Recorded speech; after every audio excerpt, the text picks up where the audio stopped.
Hello, good afternoon. I am Jenny with Roots and Wings Furniture, and today I wanted to come on and do a quick video about the difference between chalk paint and milk paint. It's a question I get asked all the time. Every sale that we do, every event that we're at, it's always, well, what's the difference? It's kind of the same, kind of different. And then people that use it or want to try to use it, it's just confusing. So let's see if we can clear this up. And if you have tried either chalk paint or milk paint, comment below and tell me which one is your favorite, because I'd love to know if you've tried both, if you have a favorite or not.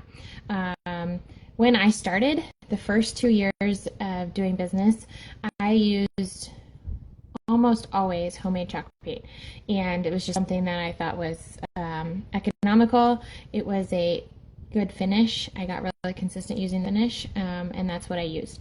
And then I started trying General Finish's milk paint and really fell in love with that product. And I am now a retailer, so I will just give you that disclaimer. I do sell the milk paint, General Finish's milk paint, and you can buy it in my Etsy shop. So yes, I have an opinion and a bias as I sell it, but when I first started out using it, I did not. So I'm just going to throw that out there and be completely open and honest about that. So let's go ahead and get started. Chalk paint. This is the most popular kind. Annie Sloan chalk paint has been around for 25 years, actually. That's what it says on the top. So most people, when they're talking about chalk paint, have either heard of or are talking about this. The finish that it gives is chalk-like. Sometimes you can use it as a chalkboard, but that's not what it's intended for. It just has the very, very flat finish. Because it has the very flat finish, same with homemade chalk paint, when you mix the latex and the plaster of Paris, it gives it this chalky finish. You have to seal it. If you don't seal it, your fingerprints, the oils in your skin, I don't know, it'll just make it look smudgy. It's going to look smudgy. So with a chalk paint, you seal it with a wax, something like this. We talked about wax last week. I did a video all on waxes, so if you have questions on what kind of wax I like to use and how to apply it, check that out. So you have to seal the chalk paint. Now, the great thing about General Finish's milk paint, you don't have to seal it. It has the sealer right in it, and it gives it a really nice eggshell finish. I would say, yeah, between flat and satin. So we'll call it an eggshell. Really professional, smooth, nice finish. And that's with no top coat. And you don't need a top coat unless you're going to do something like the top of your kitchen table or something that's just going to get a lot of wear and tear. We'll get to the top coats on this one in just a second. I want to back up, rewind. This is called milk paint. See, right there, milk paint. This is not really milk paint. There is another kind of paint that's actually milk paint, which is made with milk proteins, and it usually comes in a powdered form.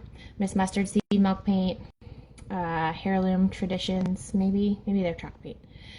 I don't know. There's other milk paints. It's usually powder that have to mix up with water, and that kind of milk paint usually gives you a chippy finish, really authentic aged look, like it would have been used 100 years ago. I mean, that's what it's made to be.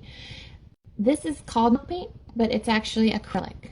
So it has a lot of the bonding properties of a stronger paint, like an acrylic. It's an acrylic. And it will not do the chippy finish like paints, the powdered paints will. This is called milk paint because it gives it that old world finish. A lot of the colors are very classic, and it just goes with that style, as well as the finish is so smooth and it gives that really professional look. That's why this is called milk paint. So I think there's a little bit of confusion on that, but that's that. I don't know why I named it milk paint. Milk-like paint doesn't sound as good. So that's that. Price. This is a pint of paint. I can usually get 2 coats of this on a dresser and have some left over. And retail price on this is about $18, depending on where you buy it. On a quart, 26 or 27. So a little bit goes a long way, and it's less expensive. I know the anti-sloan, I just bought this and was using it on a certain project. A quart of this is like 40 bucks. So price difference. I tend to be cheap.